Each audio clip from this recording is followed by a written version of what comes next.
Observons notre histoire, notre géographie, nos paysages, l'urbanisme de nos villes. Tout nous conduit au constat d'un rôle singulier de la Moselle dans la construction de la Lorraine, de la France et de l'Europe.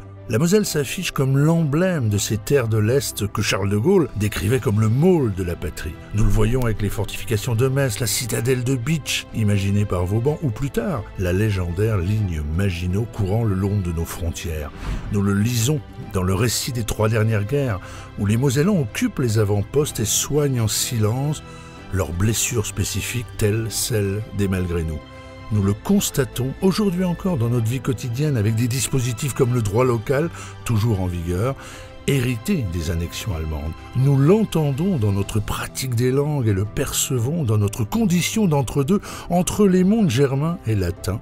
Dans une fidélité au père de l'Europe, Robert Schuman, élu mosellan, nous sommes citoyens des frontières et pour reprendre les mots de l'historien Kevin Guriot, nous sommes comme des funambules sur un fil.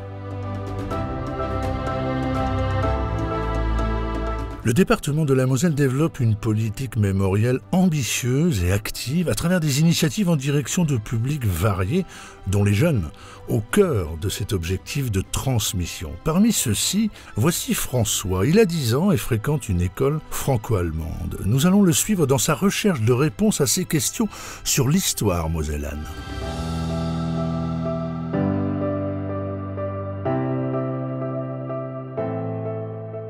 Pourquoi notre département est-il si différent de l'histoire des autres? Ah, ça, c'est une très longue histoire. Et tu es un jeune héritier de toute cette histoire. Elle t'appartient. Je vais te la raconter. La situation géographique de la Moselle est telle qu'elle a toujours été entre 2 grandes nations, les nations allemandes et la nation française. Alors, ça commence en 843. Lorsque les petits-fils de Charlemagne se sont partagés l'empire de leur grand-père. Ce qui a donné, après beaucoup de batailles, de massacres, d'assassinats et de mariages, en 962, la création du premier Reich allemand, qu'on connaît sous le nom de Saint-Empire romain germanique. À partir de là, la Moselle, sous différentes formes et territoires, a fait partie de l'espace germanique beaucoup plus longtemps que de l'espace français. Voilà donc plus de 1000 ans que la situation de la Moselle balance entre français et allemand. Et alors le point le plus critique, le plus culminant, le plus terrible, fut celui situé entre 1870 et 1945. Après la guerre de 1870, où la Moselle entre dans une première annexion de 47 ans, vient la Première Guerre mondiale, avec d'autres tiraillements pour les Mosellans. Les soldats mosellans et les soldats alsaciens, ils étaient donc tous de l'armée allemande, mais c'était normal, parce que le traité a ratifié leur attachement à l'Allemagne. C'était des citoyens allemands. Mais au début, les Allemands se sont rendus compte qu'il y avait pas mal de Lorrains qui désertaient, qui passaient de l'autre côté, qui devenaient français. Et donc, rapidement, on les a tous mutés vers le front de l'Est. Là-bas, ils ne se sauveraient pas. Ils sont beaucoup trop loin pour rentrer à pied, pour rentrer chez eux, pour rejoindre l'armée française, quoi. Les Français, qui étaient allemands, ont été obligés de combattre contre leur homonyme français, également contre les Anglais et les Russes à cette époque. Suite donc à la fin de la Première Guerre mondiale, l'armistice a été signé. Donc la France, la partie on va dire de la Moselle et de l'Alsace sont redevenues françaises. Donc ça a été un traité qui a été accepté donc suite à l'armistice et donc ça a permis à ce que nos concitoyens mosellans redeviennent français à part entière. Mais attention, il fallait qu'ils en fassent la demande, c'était pas systématique. Après le 11 novembre, on redevient français et le 8 décembre 1919, à l'Assemblée nationale à Paris, l'ensemble des députés d'Alsace et de Moselle rejoignent l'Assemblée nationale. C'était un enthousiasme indescriptible. Enthousiasme de courte durée, jusqu'à ce que l'Europe, au début des années 30, voit la menace nazie grandir, Hitler se faire élire et la guerre revenir. La Moselle est brutalement annexée et subit la nazification de 1940 à 1944. À partir de 1939, 300 000 Mosellans, voisins immédiats des Allemands et de la ligne Maginot, sont évacués. Puis 100 000 jugés non germanisables sont expulsés. Tous sont accueillis dans 48 départements français. C'est l'histoire d'un déracinement violent et inédit que le département de la Moselle a commémoré en 2021. Nous suivons à nouveau François qui rencontre ici Nicole Goulard. Elle avait 9 ans lorsque sa famille fut expulsée en 1940, ainsi que Thierry Nicolas, dont le papa, résistant, fut déporté. Qu'est-ce que tu voudrais savoir? On m'a dit que vous aviez quitté tout et que vous aviez été envoyé autre part. On a été expulsés le 21 novembre 1940. Alors j'avais 9 ans, tout juste 9 ans, et j'étais en CM1. Les Allemands sont venus nous chercher un matin à 8 h, et puis on avait 20 minutes pour se préparer, 30 kilos de bagages. Il y avait un officier puis un homme en armes, et ils nous ont emmenés sur le trottoir. Il y avait un bus qui attendait et qui ramassait tous les gens de la rue qui étaient sur la liste des expulsés. Et quand le bus a été plein, ils nous ont emmenés sur une voie de triage au Sablon. Et on a attendu, puis après on nous a fait monter dans un train, et puis on a attendu que le train soit plein. Et dans la soirée, les grandes personnes se demandaient si le train il allait aller du côté des Allemands ou du côté des Français. Et tout le monde a été soulagé de voir que le train partait du côté de la France. Et à Saint-Étienne, j'ai pu retourner à l'école. Alors j'étais en CM1. Alors l'institutrice était une vieille Alsacienne, et pour la photo de classe, elle nous avait mis un apron alsacien sur les genoux. Voilà. Alors j'ai fait une année courte, puisque j'y suis rentrée en décembre, jusqu'à la sortie des classes. Bonjour monsieur. Bonjour François.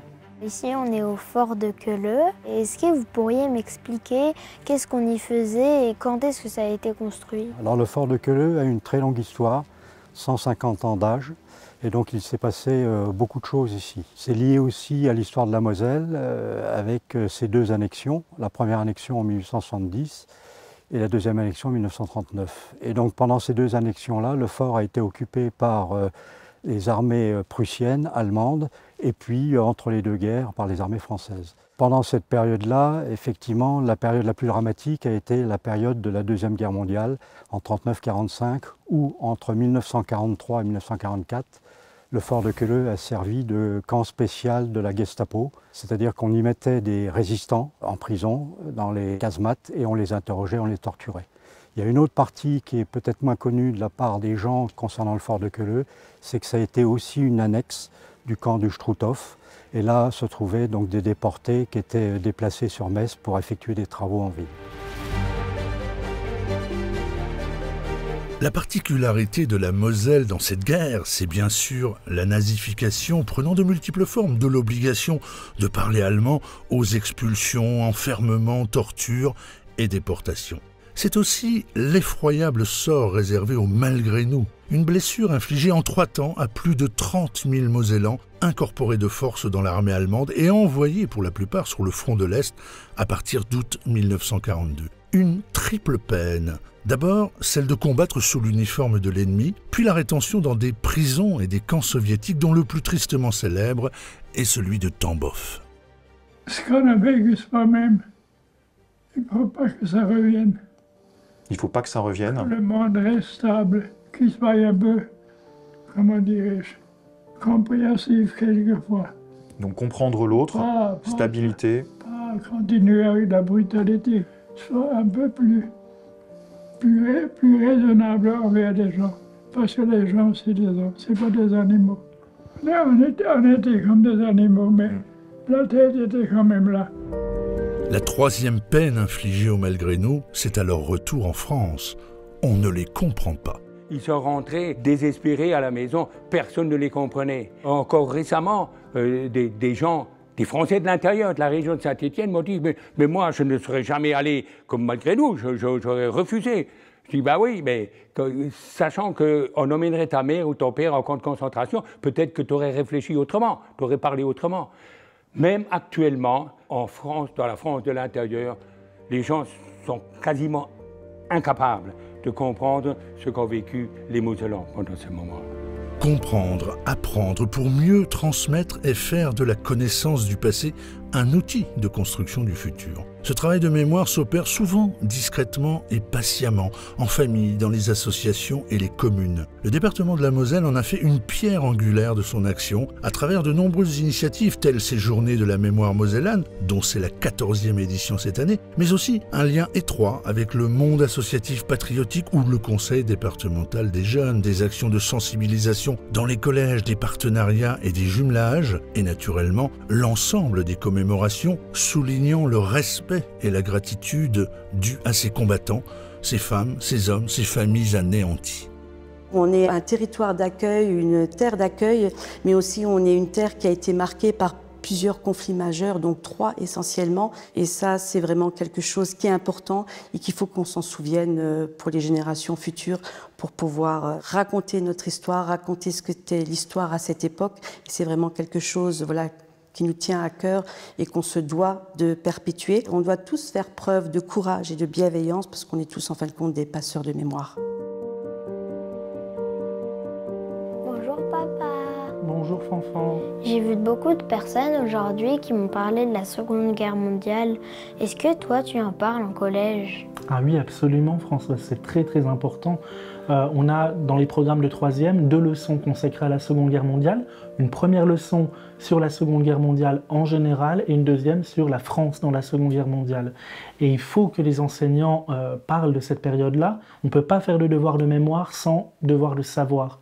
Il faut d'abord connaître pour ensuite éviter de refaire ces mêmes erreurs. Et tu m'avais parlé d'une mallette? Une mallette pédagogique, exactement. Oui, là, on est en train de travailler avec les archives départementales, le conseil départemental de la Moselle, sur la création d'une mallette qui comportera 16 documents d'archives que l'on reproduit, que les enseignants de tous les collèges du département pourront utiliser pour parler justement de la Seconde Guerre mondiale dans notre département qui a quand même une histoire très très compliquée, tu as pu le constater. D'ailleurs, je crois que tu as encore une personne à aller interroger, non? Oui, le président du département de la Moselle. Super. Bonjour Monsieur le Président. Bonjour François. On m'a dit qu'ici, il se décidait beaucoup de choses. Mais est-ce qu'on y parle d'histoire? Alors ici, c'est une enceinte où on a géré le quotidien, la vie au quotidien d'1 million d'habitants, qui s'appelle les Mosellans. Et on a géré un budget d'1,2 milliard d'euros. Donc ce sont des sommes considérables. Mais dans toutes les décisions que l'on prend, on se raccroche toujours à notre histoire. Parce qu'il est important de regarder d'où on vient pour essayer de savoir où on veut aller. Et pour nous, il est important de se référer à cette histoire. Et la Moselle a une histoire très turbulente, qui a été très bousculée.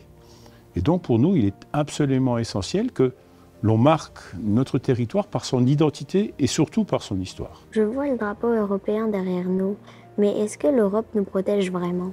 Écoute, je crois que c'est une véritable question que nous devons nous poser, et plus ici qu'ailleurs. Parce qu'il faut savoir qu'un grand monsieur, qui a été Robert Schuman, était conseiller général du canton autour de Metz, ici au département. Et il a eu à gérer le département. Le département est d'ailleurs propriétaire de sa maison. Et à chaque fois que je rentre dans sa maison, je pense à son œuvre. Imagine, le 9 mai 1950, ça ne te parle pas, c'est très loin, mais c'était hier. Le 9 mai 1950, c'est-à-dire 5 ans, pratiquement jour pour jour, après que les canons de la guerre se soient tus. Il a dit, pour vivre en paix, il faut vivre en Europe. Parce que la guerre, c'est toujours faite sur le territoire de l'Europe. Et la Moselle a toujours été une terre qui était un enjeu de guerre. Il faut savoir que le Mosellan a changé 4 fois de nationalité sans changer de domicile. 1971, 14-18, 39-45. Et Robert Schuman a été ce père de l'Europe.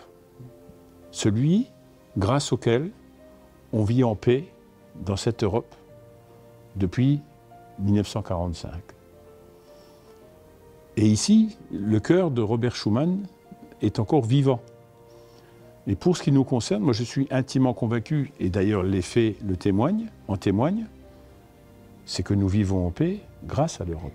Devant un monument aux morts, à quoi pensez-vous pendant la minute de silence? C'est à chaque fois un grand moment d'émotion.